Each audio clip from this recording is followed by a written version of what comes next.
भाइयों, आप देख रहे हैं भारत की भाषा विद संदीप भटनागर। और आज की मेन न्यूज तो यह है कि हमारे फॉरेन मिनिस्टर एस जयशंकर साहब पाकिस्तान की धरती पे उन्होंने कदम रख लिया है।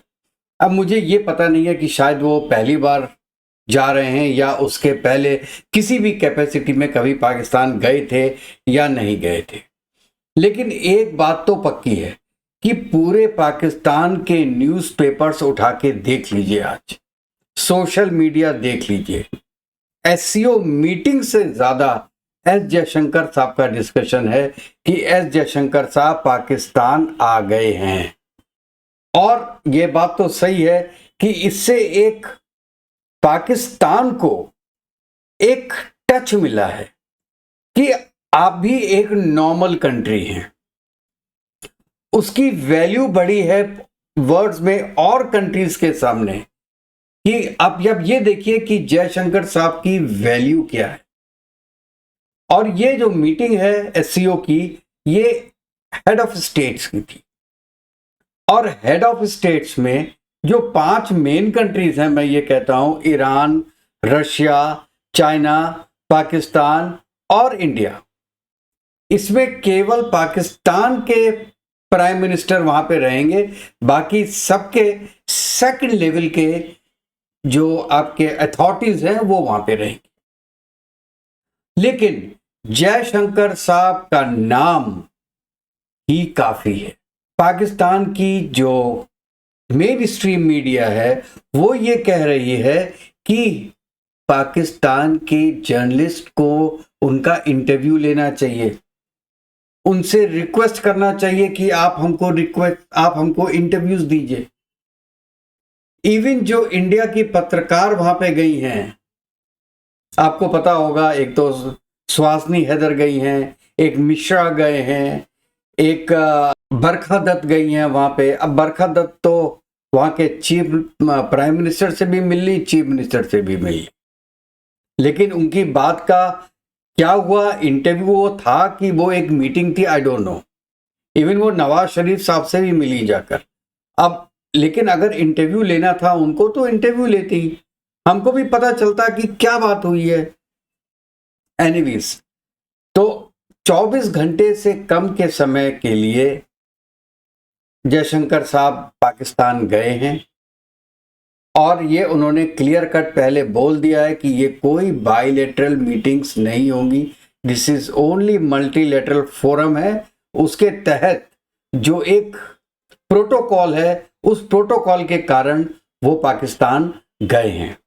उनका कोई और रीजन नहीं है, और ना ही इंडिया और पाकिस्तान में जो इश्यूज हैं उसको डाइल्यूट करना है।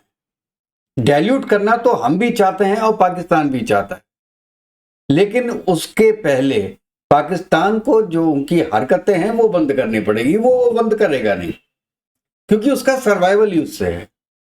जो पब्लिक को उन्होंने एक ट्रक की बत्ती के पीछे लगाया हुआ है, तो उसके लिए कश्मीर बहुत जरूरी है, इंडिया दुश्मनी बहुत जरूरी है, हिंदू दुश्मनी बहुत जरूरी है। तो जब तक ये तीनों चीज नहीं होंगी पाकिस्तान का सर्वाइवल नहीं होगा। अब नालायकों को ये क्या बताए कि अब सर्वाइवल कहां हो रहा है। अगर इंडिया के साथ बना के रखते तो तुम्हारा सर्वाइवल क्या, इंडिया के पैरेलल में चलते, और हो सकता है इंडिया से आगे निकल जाते, क्योंकि आपकी पॉपुलेशन कम है। इंडिया को तो 1.5 अरब लोगों को खिलाना पड़ता है, आपके पास तो केवल 22 करोड़। और सेम इंफ्रास्ट्रक्चर अगर आपके यहां भी होता, सेम लेवल ऑफ एजुकेशन अगर आपके पास भी होती, तो आज आप इंडिया से आगे निकल गए होते। लेकिन केवल एक मुद्दा, कश्मीर, कश्मीर के लिए आपने पूरा पाकिस्तान डुबो दिया। और ये चीज जयशंकर साहब ने अभी पहले भी अपने यूएनजीए के जो उन्होंने स्पीच दी थी उसमें बोला कि पाकिस्तान की जीडीपी को जो मेजरमेंट करना है वो उनके रेडिकलाइजेशन से करेंगे, और जो एक्सपोर्ट है पाकिस्तान का वो आतंकवाद से उसको मेजर करेंगे। कितना बड़ा, जितना बड़ा आतंकवादी हमला होगा उतना ही बड़ा उसका एक्सपोर्ट होगा। तो आप ये देखिए कि पूरा पाकिस्तान का जो इस्लामाबाद और पिंडी दोनों शहरों में कर्फ्यू है। इवन एवं धारा 144 तो आप छोड़ दो, कर्फ्यू लगा दिया है। स्कूल बंद, कॉलेजेस बंद, इंस्टीट्यूशंस बंद, ट्रेन बंद, बस बंद, एवरीथिंग इज क्लोज्ड। अगर इस वक्त कोई इमरजेंसी हो जाए तो क्या होगा? और कंपेयर करते हैं इंडिया में, G20 की समिट हो गई और दिल्ली पूरा खुला हुआ था। उस इलाके को जरूर कॉर्डन ऑफ किया गया था, प्रगति मैदान के इलाके को, बाकी सब खुला हुआ। और ये बाद में कंपेयर करते हैं इंडिया और पाकिस्तान को, वहां पे G20 की समिट हो गई तो हम SCO की समिट करा। वैसे तो मैं फिर इसी बात पे आता हूं कि उनका अच्छा खासा वेलकम किया गया है और जो भी प्रोटोकॉल्स थे वो उनको अभी तक दिए गए हैं। रात में शहबाज शरीफ साहब ने एक डिनर का आयोजन किया है, तो उसमें ज़रूर से ज़रूर जाएंगे जयशंकर साहब।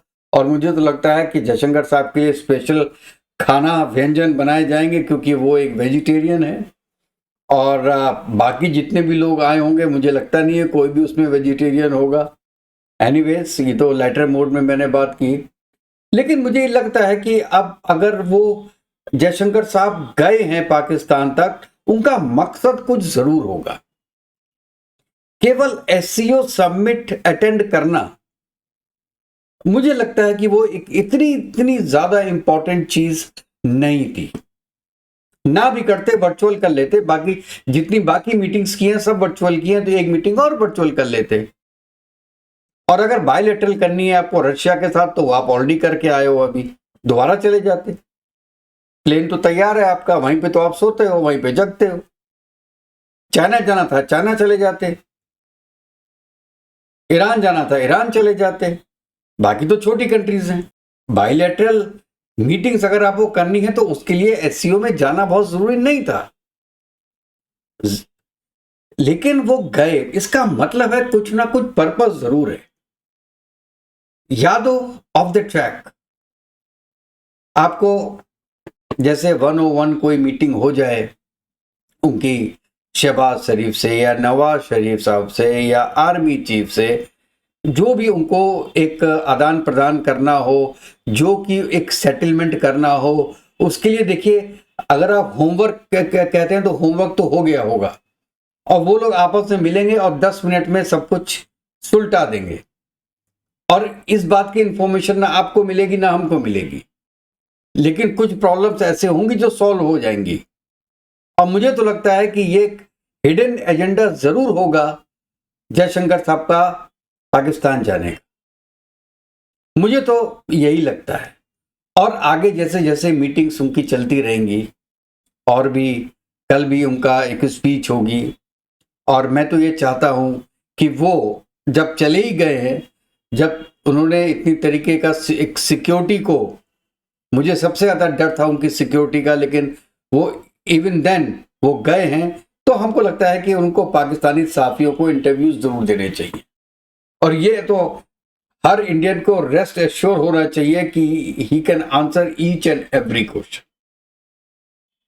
He is that capable, he is out of the world person, उनको जरूर करना चाहिए। और अगर वो उनको इंडियन पत्रकार जो हैं उनको भी इंटरव्यूज देने हो तो दे देने चाहिए वहां पे। यहां पे टीम गई है, करीब 12 या 13 पत्रकार हैं जो इंडिया के पाकिस्तान गए हैं। अगर वो भी एक मीटिंग करना चाहें, एक प्रेस कॉन्फ्रेंस करना चाहें, तो करनी चाहिए, और अपना पक्ष रखना चाहिए पाकिस्तान में बैठ के। उसका जितना इफेक्ट होगा वो बहुत ज्यादा होगा बनस्पति की, वो वही चीज इंडिया में बैठ के बोले। और वर्ड्स को मैनिपुलेट करना उनसे अच्छा किसी को आता नहीं, तो उनकी बातों से ऐसा भी होगा कि पाकिस्तान को बुरा भी नहीं लगेगा और वो अपनी बात कह भी सकेंगे जो फैक्चुअल होगी। मुझे जरूर, और मैं देखना चाहता हूं कि वो ये इस विजिट को कैसे आगे बढ़ाते हैं और उसका आउटकम क्या होगा। कुछ आउटकम हो सकता है ऐसे हो जो कि हमें 5-10 साल के बाद उसका इफेक्ट दिखाई दे और पॉजिटिव इफेक्ट दिखाई दे। तो हो सकता है कि दोनों कंट्रीज के बीच में कुछ आइस पिघल भी जाए, कुछ ट्रेड शुरू हो जाए, आज नहीं 5 साल के बाद, 10 साल के बाद, क्योंकि ये दोनों कंट्रीज के लिए अच्छा है। हमारे लिए फाइनेंशियली इतना इफेक्ट नहीं होगा, लेकिन एक बात मैं बताऊं, हमारा डीएनए सेम है। पाकिस्तानी जनता और हिंदुस्तान की जनता का डीएनए सेम है, हमारे फोर फादर्स सेम है। तो जो इंसान कभी भी हिंदू रहा होगा, हम तो उसकी वंशज समझते हैं इनको। तो हम चाहते हैं कि वो भी खुश रहें, फूले फलें, और जैसे हम हिंदुस्तान में रह के सुखी हैं, वैसे वो पाकिस्तान में रह के सुखी हो। और वो सुखी तब तक नहीं हो सकते जब तक कि इंडिया ना चाहे। Thank you very much.